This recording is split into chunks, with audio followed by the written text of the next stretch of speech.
What was Godzilla's most impressive high IQ moment? And how could a monumental feat like this go wrong? Today on GojiCenter, we'll wind the clock backwards in time, many years back to the Great Titan War, and find out how Godzilla's seemingly most intelligent strategic act ended up backfiring not just on him, but almost causing another mass world extinction. How did this happen? What or who caused it to go wrong? Make sure to watch until the end as we explain Godzilla's high IQ moment gone wrong. For those wondering what genius act turned to blunder, let's return to the film Godzilla Kong: The New Empire. This clip depicts Dr. Eileen Andrews deciphering cave reliefs highlighting one of the episodes of what is known as the Great Titan War. But what is this Great Titan War, and how far back does it go? There's a lot of fragmented evidence throughout the MonsterVerse films that lead to the conclusion that at some point, the great apes were at war with Titanus Gojira. Note what this specific film implies: a bunch of apes at war with one Godzilla.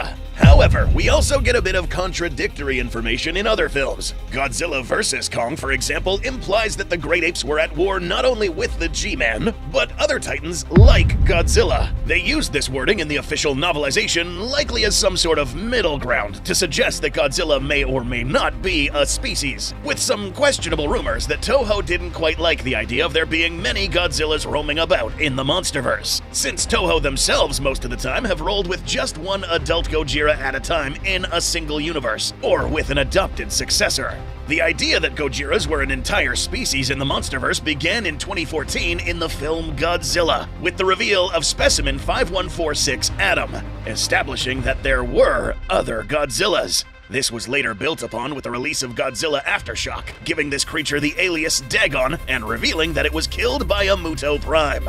It was after King of the Monsters when the writers began to detach from the idea, or de-emphasize the fact that Godzillas were a species, referring to them as titans like Godzilla, but still managed to squeeze in clues that there were actually other Titanus Gojira specimens involved in the Titan War. In GVK, for example, we find Kong run into a lair where other great apes dwelled. In this cave, not only is this skull referred to as a creature that was like Godzilla, but there were other battle axes made with dorsals from clearly other Titanus Gojira specimens. Unless we want to say that these were all ripped out from the G-Man himself back then, which is unlikely given his dorsals back in the day looked different. This is clear evidence that at least some tribes of great apes were at war with many members of the Titanus Gojira species. And the fact that in the GVK trailer it talks about them being the last ones standing in a war that happened long ago, but it goes further. Godzilla Kong suggests that at least some of them were led by the vicious and crafty Scar King. Now, does this mean that there were other great ape tribes in other areas of the Hollow Earth battling it out with other Gojiras? Debatable, and perhaps we'll never find out. But what is 100% confirmed is that Scar King and Godzilla had some beef. Now let's return to this IQ moment we've all been waiting to hear about. Eileen Andrews, who was gracious enough to translate a few etched shapes into a synopsis, tells us that the great apes at some point were defenders of mankind, until one of them, the Scar King, rose to power and expressed a desire to conquer the surface world. But in order to do that, he had to take out the ones who keep things in check. At the time, it was Godzilla, leading his tribe, implying that there were probably other tribes. This specific group, led by Scar King, waged war against the G-Man. The plan being that after Godzilla was neutralized, the great apes would be clear to conquer the surface world. Or, well, try at least. Eileen tells us that after a great battle with the apes, Godzilla was almost destroyed, so he had to resort to other methods. Real quick, are you enjoying this video? Hit subscribe to not miss any more MonsterVerse content. Go check out our merch and hit join so you can watch our videos early and take part in member-exclusive contests and win big prizes. Alright, that's it. So, the other methods that Godzilla had to resort to turned out to be initially quite genius. Godzilla, seeing that the apes were positioned in a certain part of Hollow Earth, that being the subterranean realm, found this opportunity to trap them inside. With his atomic breath, Godzilla collapsed the cave entrance, sealing the apes inside. His plan, not just to keep them contained, but to let them die in there. Some of you know where this is going. Putting two and two together, we can come up with a theory, figuring out why Godzilla chose to trap them in this realm. Now, containing them in Hollow Earth jail was already genius in its own right, but what makes this strategy even more remarkable is who these apes were trapped with. That's right, Shimo had to be also in this subterranean realm, and the apes had nowhere to escape. And it's very likely that Godzilla knew this all along. How do we know this? Well, it's no secret that the G-Man has excellent senses, and Titans like him, more or less, know where other Titans are located. Ghidorah detecting activity happening on Isla Damara and changing routes, Godzilla constantly chasing down Scylla using radioactivity as a guide, and Godzilla knowing where to find Kong. Just a few examples of how Titans are able to detect the presence of another Titan. And Shimo would be something very hard to miss for someone like Godzilla. Upon sealing the cave, Godzilla would leave the apes at the mercy of Titanus Shimo, the world-ending Titan with abilities to cause an entire ice age and freeze continents in an alarmingly short amount of time, with the book even implying that Godzilla already knew very well what Shimo was capable of, that being because it was hinted that Shimo was the one who froze Ghidorah. Yes, Godzilla knew that these apes were in good hands, and this Titan War situation was likely to cool down, or so he thought.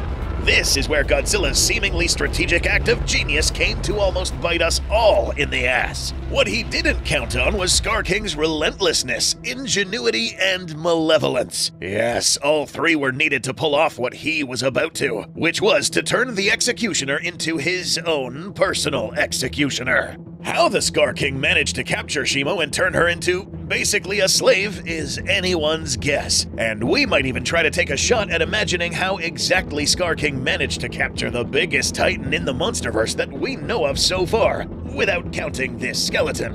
What we can almost be certain of is that many of these apes were forced to throw themselves in the line of fire, or ice, in order to overwhelm Shimo with sheer numbers. Many would have perished, and perhaps it took several tries to finally subdue the Ice Titan, saying a lot about how ruthless Scar King was, with his army choosing to face possible certain death versus Shimo instead of facing Scar King's wrath.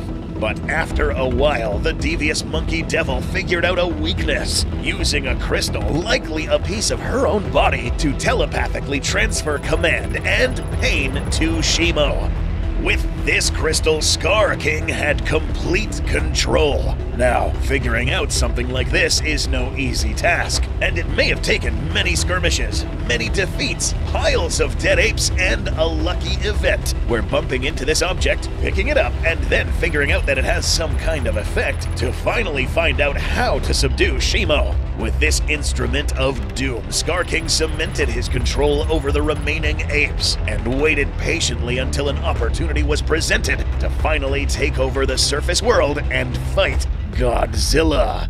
Now, it is very likely that a big reason why Godzilla decided to go through a drastic change in his form and evolution was because of this, knowing that it wasn't just any threat that he was about to face, but something of monumental proportions and power. Remember, the book already implied that Godzilla knew how powerful Shimo was, and the possibility of facing her again was probably a reason why Godzilla evolved further. That and the fact that he probably knew that the same tribe of apes that almost destroyed him were at it again. Now, the resurgence of Scar King could have gone completely wrong. In fact, this could have ended most of humanity as we know it. Again, this is a topic that we can discuss in the future. But to summarize very simply, causing another ice age, especially in Rio de Janeiro, an area that is predominantly tropical, the local human population would be unprepared to face such a cataclysmic event. In fact, the whole world would not be prepared to face such a disaster. Ground Zero Rio would turn into a frigid wasteland, and all the inhabitants of Rio, both flora and fauna, would perish under such harsh temperature changes. The rest of the world would follow in weeks, and surrounding areas in days. That's if we entertain the idea that Shimo instigated an ice age here with just one shot.